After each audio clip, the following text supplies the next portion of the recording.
daara ji sosu na avant suñu juddu parce que ñun suñu maam yi ñoo fi nekkoon ànd ak suñu Abdou Lahad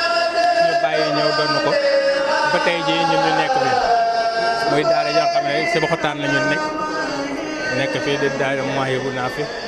bu Sébikotane nekk fii kër suñu Abdou Lahad at bu jot nag dañuy dundal bés bi ni ko Sëñ Tuubaa bëggee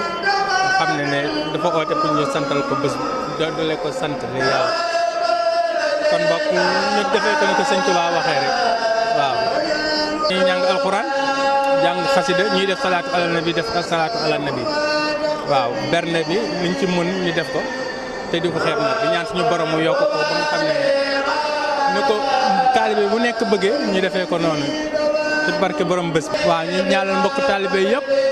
lépp luy dayoo màggal lépp li nga xamante ne mooy màggal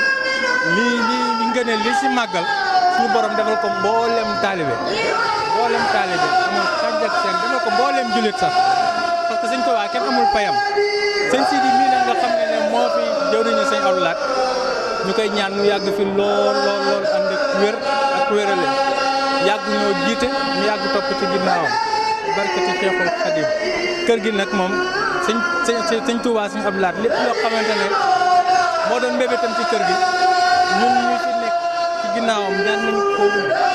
dundal ba nga xamante ne bés bu ñu ko fekkee mu bëgg barkati Cheikhul Khadim. ñu ngi leen di sant bu baax a baax.